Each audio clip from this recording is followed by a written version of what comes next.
Okay, we're going to get started. We're trying to get some fresh blood up here to help lead singing. Mark is always carrying the torch for us, and I said I have a great way to get people to help want to lead singing. I'm going to lead a song. And then everybody will be like, I'll volunteer next time. So we're going to sing one song. I'm going to lead 63, and then after that, Mark's going to come up and lead 546. But we'll sing 63 together. I will call upon the Lord, who is worthy to be praised, and so shall I be saved from my enemies. The Lord liveth, and blessed be the rock, and let the God of my salvation be exalted. The Lord liveth, and blessed be the rock, and let the God of my salvation be exalted. I will call upon the Lord.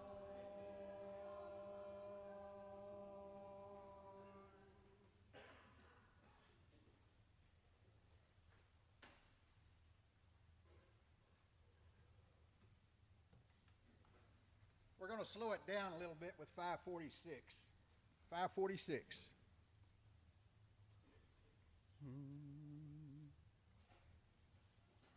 In the dark of the midnight, I have oft hid my face, while the storms howl above me, and there's no hiding place. Mid the crash of the thunder, precious Lord, hear my cry. Keep me safe till the storm passes by.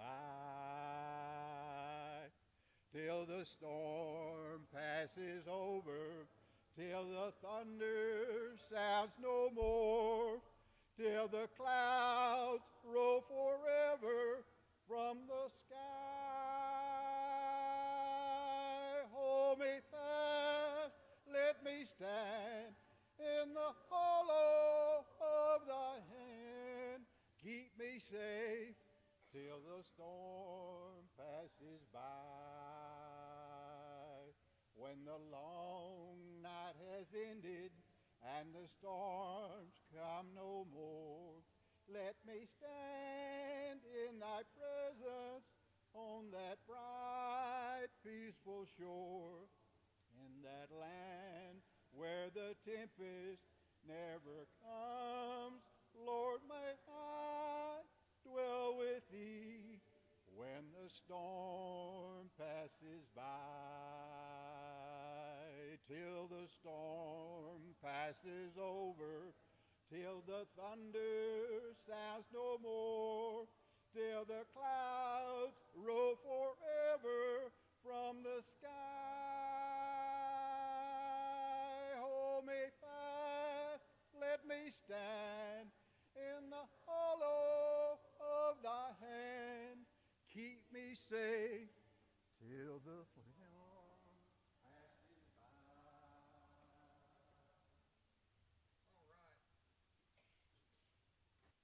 In case you've missed out, we've been slowly going through the book of Nehemiah. Nehemiah lands canonically in the order of the Old Testament, right about in the middle, but it actually takes place at the very end of Old Testament times. It's after Israel, the northern tribes have been taken off. They've been defeated by Assyria. Judah, the southern tribes, have been pulled away by Babylon, and now they're trying to make their way back. They've come back a little bit. Nehemiah is a contemporary with Ezra, who came back and rebuilt the temple, and now Nehemiah is coming in, and he's helped rebuilding the wall. Now, what's really interesting about Nehemiah is he doesn't have the credibility. He doesn't have the He's not the guy you would choose to come in and rebuild the walls. But the thing is that God isn't looking for people who are overly qualified. He's looking for people who are just willing. And we have Nehemiah, who's cupbearer to the king. He's in no position, you would think, to be the one that would build the walls, but he cares. He starts asking questions, and he weeps, and he prays, and he prays, and he prays for 4 months. He prays. He finally gets the courage and the opportunity to ask the king Artaxerxes to go back and rebuild. And not only does Artaxerxes go, but because of his boldness, Nehemiah's boldness, he's going to take materials with him to do that. We looked at chapter 3 real quickly, which is just a long list of names that we can't pronounce.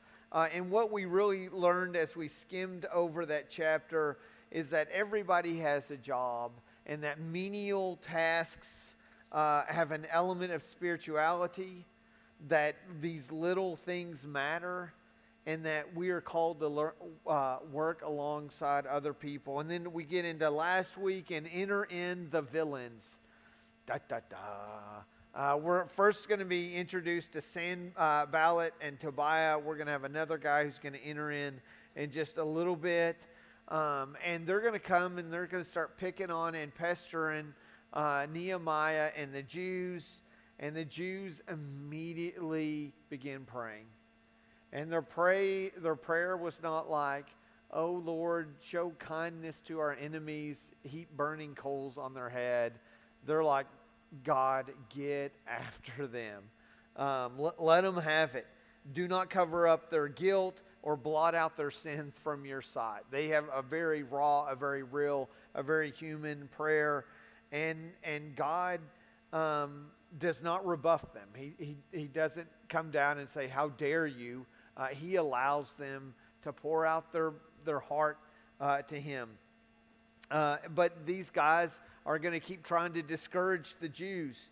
And the one thing I want us to be reminded of is that if you're doing work for the Lord, expect that there's going to be difficulty. I've made a few references here and there about pickleball. It's just something I like to do in my spare time. And one of the things that I had to learn the hard way is that you always expect the ball to come back over the net. And there have been times where I thought I hit a good shot, and I was so proud of myself for hitting that good shot, until I see Jarek has hit the ball right back over the net. And I'm like, wait, I thought the point was already over. And so I want us to be reminded that as we are doing the work of God, expect there to be hostility, expect there to be difficulties. Just know that it's not always going to be an easy road. And I won't go over again, but the enemies of the Israelites kept looking for little ways to attack them, all those little lies. And what's interesting is that the lies that these guys told the Israelites then are still being shared with us today. That will never get done, that it will never be good enough, that the enemy is just around the corner, and that you're going to fail. And those are the lies that Satan is still using. So let's go ahead and pick up in verse 14. We're going to try to run through, verse 13. We're going to try to run through the end of chapter 4 if we can in just a handful of minutes. But there's a famous 4:13 over in Philippians, but here's Nehemiah starting in 4:13. It says, "Therefore I stationed some of the people behind the lowest points of the wall at the exposed places, posting them by families with their swords, spears, and bows." Okay, so what's just happened is there has been a ramping up of aggression from their enemies. And so now, after they've been praying, this is the response of Nehemiah. What do you notice about this?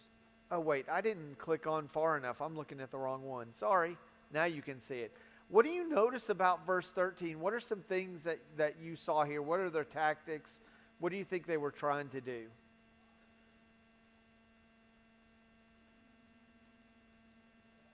Do what? Defend the wall. Where were they defending? The weak places. Is there an application for us today?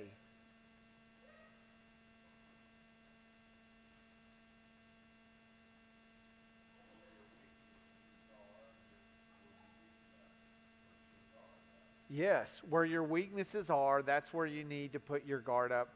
Lance has talked about this a lot. We need to be aware of our weaknesses. Sometimes our weaknesses are also our strengths. And so we need to be mindful of that as well. If you have a strength, sometimes you can lean on that too much. This is what the rest of this chapter is going to be about. There's going to be a lot of talk about guarding your hearts. Identify your weaknesses. Know where the low spots are in your wall and defend them. Everyone in here is different. Each one of you has different struggles in your life. There are some areas of my life that I just don't struggle with. I have never struggled with gambling. Gambling has never been something that has bothered me at all. It's never been a temptation. It's never been a distraction. I've never been like, hey, let me do that. There are other areas of my life that I have to guard closely. I have to be very careful. I have to identify those and put up my guard. For some of you, the things that really get to me are things that you say, oh, well, that doesn't bother me at all. But it's important for us to identify those areas. It's not only where they were guarding, but who were they guarding? Their families. I want us all to be mindful of this. I've told people the most important church that I will ever serve is the one that meets in my home. The people that I need to guard and protect, who I'm entrusted to more than anybody else, is my own family. It is easy to get caught up in getting to serve for a church and get to stand up in front of several hundred people and get to share the gospel, and man, that is great and it's awesome. But if I leave my family behind, if I'm not guarding them, if I'm not protecting them, if I'm not pouring into them, and this happens all the time, we see over and over again, specifically with ministers who they don't guard their hearts and they don't put their family first. And you see that in so many people who say, yeah, you know, my dad was a minister, or my dad was an elder, and it was really tough, and because they felt like that they were second place, and that everybody else in the church got all the attention. And so I think it's important for us to remember our families, men, are important. Ladies, our families, women just seem to do a much better job of it, it seems like. Not to pick on you guys, but it's Father's Day, and so that's what we do in churches, is we pick on dads. But it is important for us to say, I will guard and protect my family. Okay, so verse 14, it says, after I looked things over, I stood up and said to the nobles, the officials, and the rest of the people, don't be afraid of them. Remember the Lord, who is great and awesome, and fight for your brothers, your sons, and your daughters, your wives, and your homes. Okay, so basically it sounds like Nehemiah made basically two statements. What are they? Summarize this here. What did he say? Do what? That is word for word what I have in my notes. And so I don't know if I'm right, but it sounds like you're definitely right. Remember God and fight for your families. And that should serve as a reminder to us all what we ought to do. Verse 15, continuing on, it says, when our enemies heard that we were aware of their plot and that God had frustrated it, we all returned to the wall, each to his own work. And I love this. I love knowing that our work frustrates the enemy. That we are taking a shot. We are sending a flaming volley in Satan's army when we do the work of the Lord. When we fight for our families, when we remember God, when we rebuild those walls, when we identify our weaknesses and protect our boundaries, those are ways in which we can go after Satan. I mentioned, I don't know if I think I put it on here. I don't know how to go backwards. But I titled Nehemiah Lesson 5, I titled this Playing Both Ways. Does anybody know what that means? Offense and defense. I never got asked by a coach to play both ways. He didn't ever ask me to play one way. He told me, Crum, sit on the bench and don't say a word. I think that was probably my job. But I think it's important that as Christians, we need to be able to play defense and we need to be able to play offense as well. Find ways to storm the gates of hell and take back the people in our community and in our neighborhoods who need Jesus. We don't need to just sit in here and say, we're protected and safe. We're not called to be defensive players.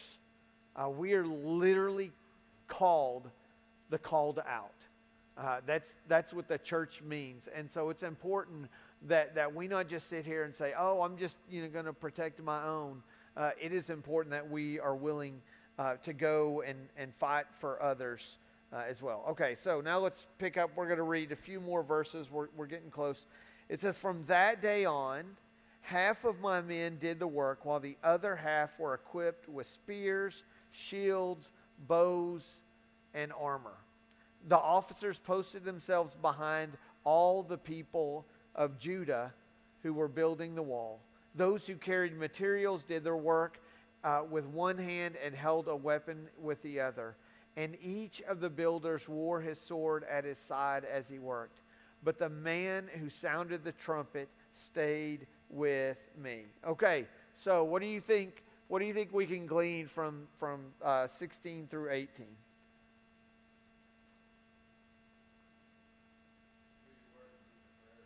Do your work and be prepared. Be on your guard. It's something that anytime I have an opportunity to talk to young men, I tell them, be on your guard. Satan will try to attack you any way that he can. Be on your guard. Be on the offense. If there's some areas in your life that you've identified as struggles, find ways to avoid those areas. Find someone who will help you in avoiding those areas. Sometimes the places in which Satan will attack us are the places where we would least expect it. Satan loves to sow seeds of discord in the church. That is where he wants to see fruit grow. That involves division and anger and backbiting and fighting. And so what Satan loves to do is to get us under one another's skin while we're at church. If he can get us arguing about the songs that we sing or the color of the pews, or should we not have a water fountain or a kitchen, should we sing while we're clapping, can we do these things? If he can keep us fighting and angry about that, then he has already won. Stay on your guard. And one thing I encourage you to do again is set up boundaries. Set up boundaries. Again, it just depends on any areas that you're in. If you struggle with substance abuse, don't find yourself, take a different route that doesn't drive you near the bar. Okay? Be smart about it. Think about different ways.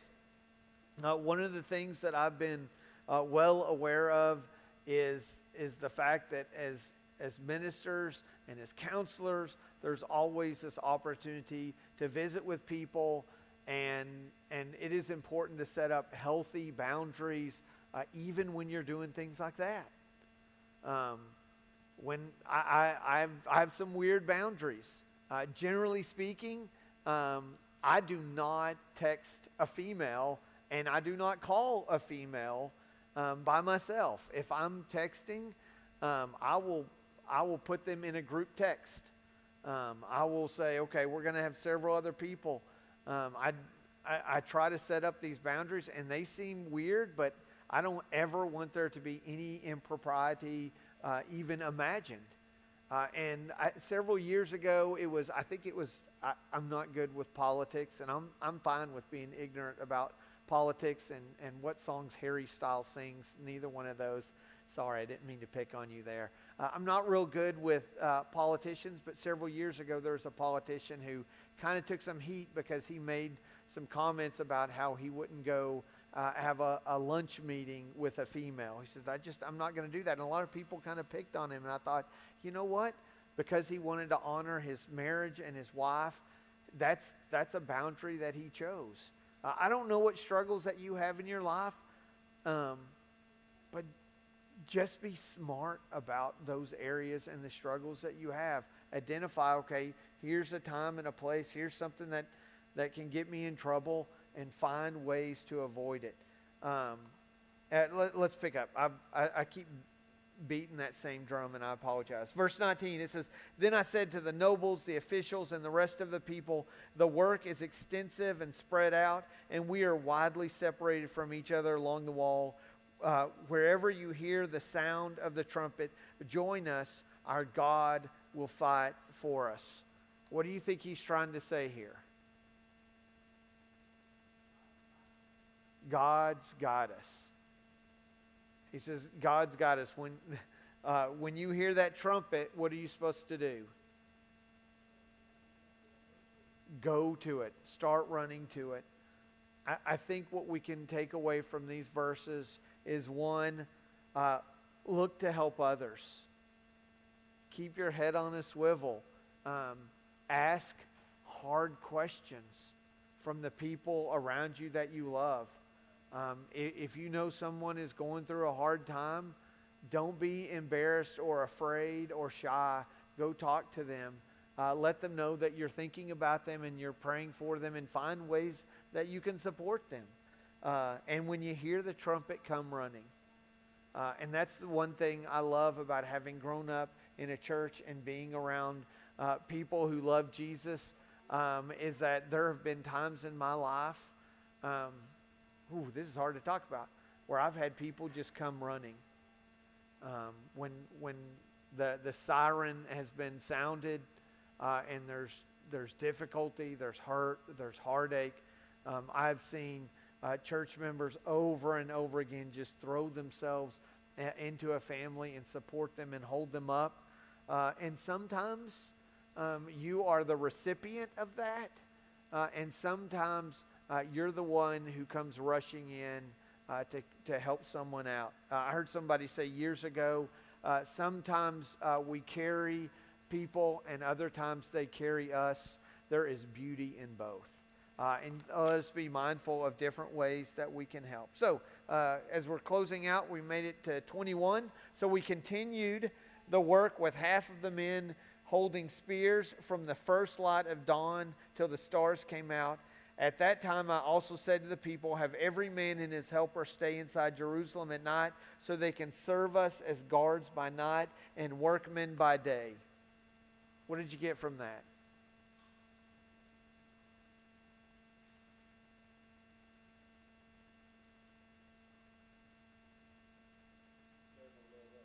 Never let up. I've been picking on you a lot lately, but it's just because I like you. But you've been doing a lot of things that a lot of people in this room just can't do. Like just your ability to get a roof over our building. You and Jim and some other guys have just done a fantastic job. I can't do that. I think I can swing a hammer a little bit. I love to drive in a screw. Like that's the extent of my ability. But let me tell you, there are still opportunities for us. I got called into the big leagues a few times. While they were up there doing all the hard work, I know Jyles did this some, and Lance and myself, we would be at the bottom with these gigantic sheets of metal that were probably 2 feet wide and about 50 feet long. Our job was to, oh yeah, Jarek was there too. And he seemed to do better than every one of us, but it's just because he's young. And we would be down there. We'd be on this weird-looking kind of thing this gigantic thing, 20 feet, and we would sit there for like 15 minutes, and we wouldn't do anything, right? And then they would holler, "We're ready." And that's when we got to go into action.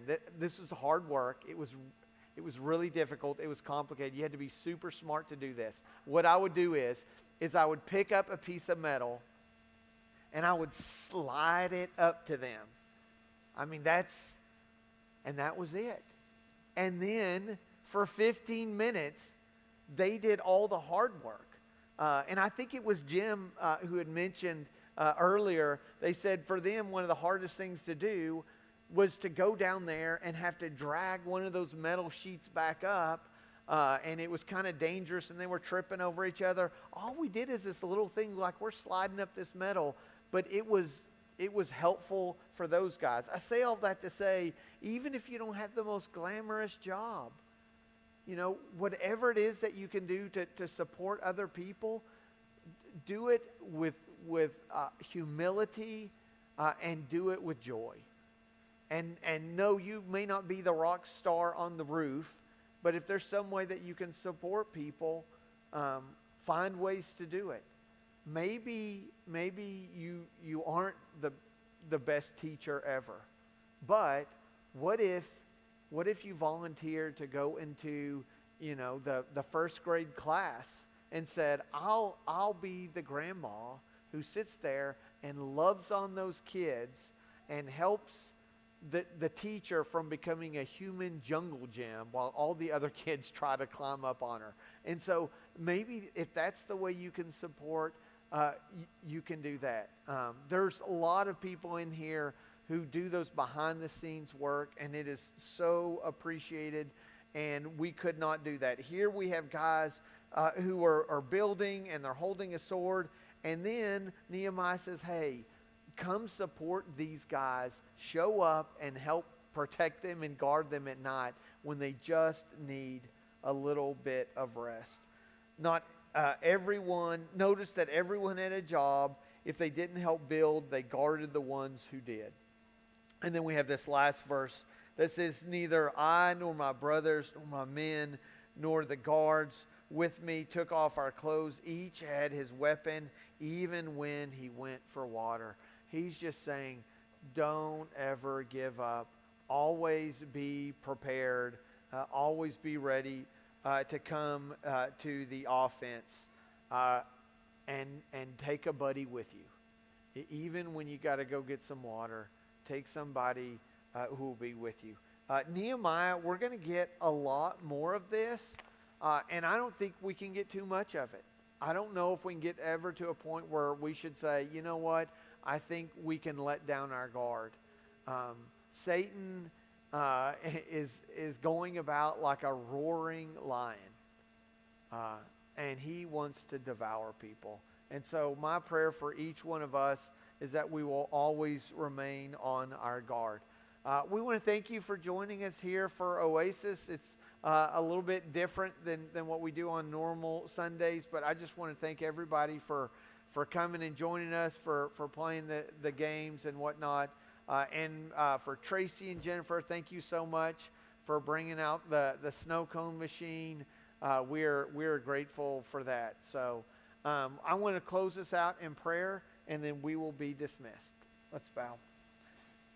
God, I thank you so much for the model that was displayed through Nehemiah and his friends as they found a place in the wall and they gathered people around them and they began rebuilding. Lord, I just pray that you will help us to be just as vigilant Lord, I just pray that in our own spiritual walks that we will continue to keep our hands busy, our eyes open, and our hearts guarded. Lord, for the people in this room who just feel attacked and overwhelmed, Lord, I pray that you give them energy, that you give them strength, that you give them peace. Lord, and if there are people in this room that don't feel that way, God, please just open our eyes. Let us find people here who are struggling and let us come to their side. Whether they're building a wall or going for a drink of water, Lord, I just pray that we will continue to surround and protect the people in our church family. And again, for each one of us, I pray that we will look after our families and that we will remember what an amazing blessing that they are. And may we continue to honor them and to treasure them and to guard them as well. Thank you for your son, Jesus. Thank you for his promise. And thank you for what he did for each one of us. God, may we share that message with others as we continue to worship this week. It's in Jesus' name that I pray. Amen. All right.